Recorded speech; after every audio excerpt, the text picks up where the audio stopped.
Selamat pagi anak-anak.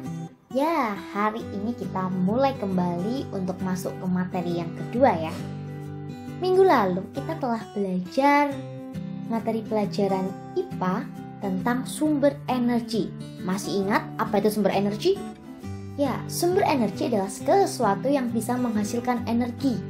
Dan energi ini penting dalam kehidupan dan membantu kita untuk melakukan pekerjaan.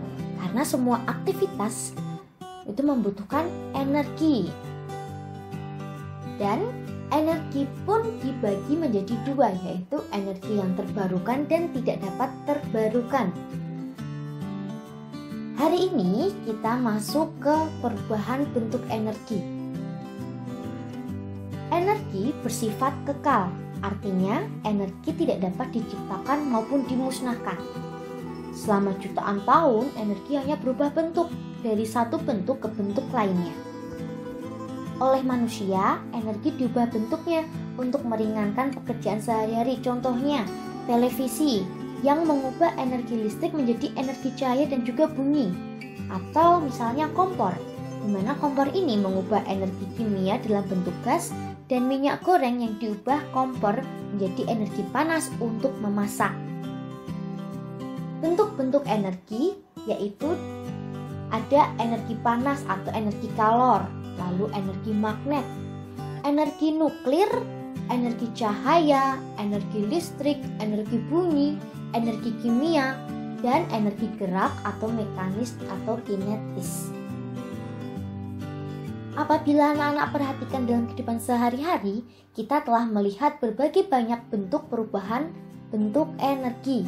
Misalnya, alat elektronik yang kita gunakan sehari-hari memanfaatkan perubahan bentuk energi. Contoh, perubahan dari energi listrik ke energi panas adalah setrika, rice cooker, dan juga oven. Lalu, untuk energi listrik yang berubah menjadi energi gerak ada kipas angin, blender, mesin cuci. Lalu, contoh yang ketiga, energi listrik menjadi energi cahaya. Contohnya lampu kamar, lampu pijar, atau lampu neon. Perubahan selanjutnya dari energi listrik menjadi energi bunyi ada radio, pengeras suara atau speaker, atau gitar listrik. Yang kelima, perubahan energi dari energi gerak menjadi energi listrik ada air terjun, di mana menggerakkan generator untuk membangkitkan listrik. Yang keenam, ada energi kimia berubah menjadi energi listrik. Contohnya nih, baterai dan aki digunakan untuk menyalakan peralatan listrik. Ada juga dalam bentuk jumlah yang besar dinamakan genset. Lalu yang ketujuh, energi kimia diubah menjadi energi gerak. Contohnya, makanan yang dimakan sebagai sumber energi bagi tubuh kita. Itu merupakan contoh-contoh dari perubahan energi dalam kehidupan sehari-hari. Tanpa kita sadari, ternyata kita berdampingan ya dengan energi. Tanpa kita sadari, kehidupan kita dan aktivitas sehari-hari kita sangat berdekatan dengan energi listrik. Energi listrik ini sangat berguna atau menjadi sumber utama dalam menjalankan aktivitas, di mana ini dapat membantu kita memudahkan dalam pekerjaan. Misalnya bisa menghidupkan peralatan listrik di rumah, atau membantu kita dalam proses produksi, dan lain sebagainya. Namun, kita juga perlu hati-hati dalam menggunakan energi listrik, karena dapat menimbulkan bahaya apabila kita tidak menggunakannya dengan baik. Bagaimana cara kita menggunakan energi listrik dengan baik? Contohnya, kita lihat teks petunjuk penggunaan listrik dengan aman. Contohnya, yang pertama, ketika menyalakan dan mematikan peralatan listrik harus dalam kondisi tangan kering, tidak boleh basah. Apabila basah, kita akan tersengat listrik.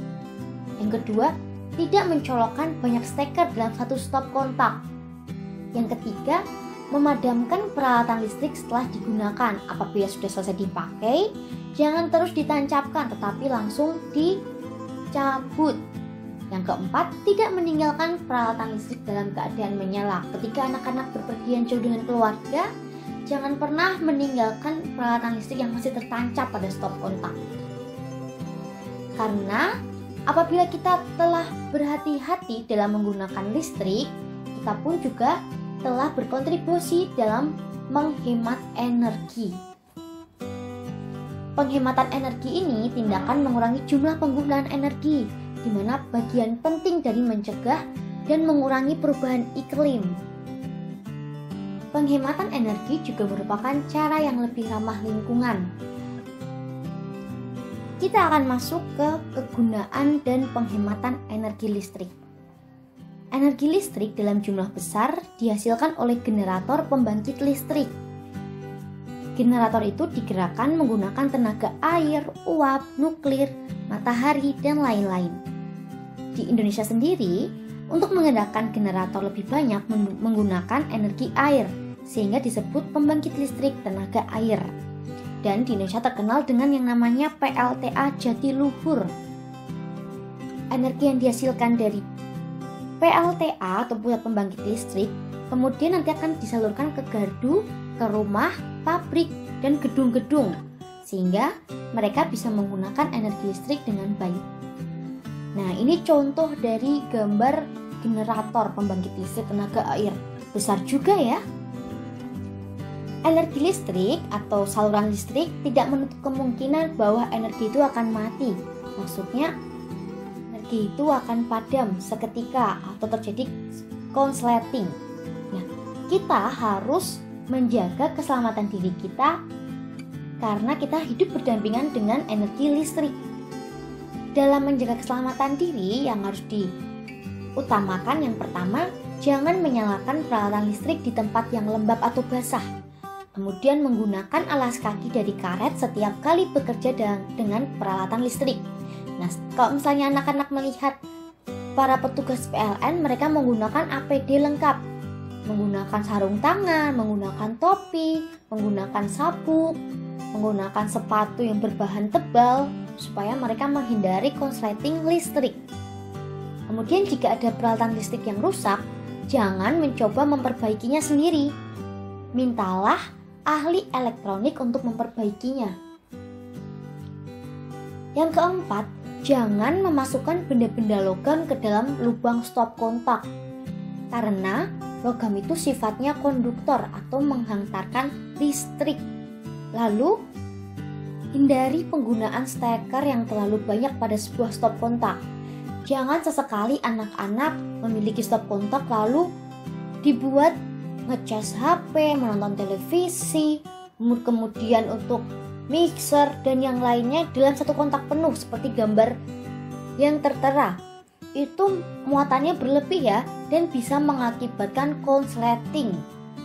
Dan hindari kabel yang terkelupas karena dapat menimbulkan sengatan listrik. Bahaya nih, kalian juga harus perhatikan dengan baik ya. Lalu selanjutnya, apabila peralatan listrik mengeluarkan asap atau kalian mencium bau terbakar, segera matikan alat tersebut. Dan untuk kalian yang sering sekali bermain, jangan sesekali bermain layang-layang di dekat kawat listrik, karena bahaya. Paham ya anak-anak? Selain energi yang bersumber dari listrik, manusia menggunakan sumber energi bentuk lain, misalnya minyak tanah, gas, bensin, dan solar. Tentunya minyak tanah dan gas digunakan untuk menyalakan kompor, sedangkan untuk bensin dan solar digunakan untuk bahan bakar kendaraan. Karena kebutuhan energi semakin meningkat dengan bertambahnya pembangunan perumahan, gedung-gedung, dan jalan-jalan, kita perlu menghemat listrik. Dan pada saat ini telah dikembangkan yang namanya energi alternatif. Energi alternatif adalah semua sumber energi yang mampu menggantikan bahan bakar konvensional seperti listrik, bensin, gas, dan lain-lain. Mari kita lihat contoh energi alternatif. Ada panas matahari, angin, hydropower atau air, biomasa, panas bumi, dan etanol. Untuk yang pertama, panas matahari. Sinar cahaya matahari dapat diubah menjadi energi listrik dengan bantuan panel surya. Nah, sekarang sudah dikembangkan. Pada gambar di atas ada namanya mobil listrik. Jadi mobil ini menggunakan listrik untuk bisa berjalan atau bisa digunakan, tidak menggunakan bahan bakar bensin lagi. Sungguh modern ya. Selanjutnya ada angin. Hembusan angin mampu diubah dari energi kinetik dan beralih menjadi energi mekanik yang dihubungkan dengan mesin generator sehingga menghasilkan energi listrik. Di Belanda, penggunaan energi angin digunakan untuk memompa air irigasi pertanian. Lalu hydropower atau air. Energi alternatif ini didapatkan dengan membendung air sungai, lalu mengarahkannya ke pipa air menuju turbin. Energi yang dihasilkan berdasarkan banyaknya air yang jatuh ke turbin. Pembangkit listrik tenaga air sangat terbantu dengan sumber energi ini. Dan di Indonesia mempunyai potensi yang besar untuk bisa dimanfaatkan sebagai sumber PLTA. Kemudian ada biomasa. Energi ini berasal dari sisa kotoran manusia atau hewan, di mana energi ini diubah dengan cara dibakar terlebih dahulu atau dicampur dengan bahan lain yang ditampung ke dalam tangki hingga nanti disalurkan pada pipa instalasi yang disebut dengan biogas. Gas yang dihasilkan tersebut akan menjadi energi alternatif dengan pemakaian gas tabung untuk memasak. Biomasa juga dapat dihasilkan dari sisa-sisa potongan kayu, ranting kayu, atau dari bubuk-bubuk jagung, bubuk-bubuk kayu, seperti itu anak-anak. Lalu untuk panas bumi atau geothermal. Indonesia menjadi negara terbesar kedua penghasil panas bumi di dunia. Dan di Pulau Flores, Nusa Tenggara Timur, menjadi kota yang layak dikembangkan sebagai sumber panas bumi. Selanjutnya ada etanol.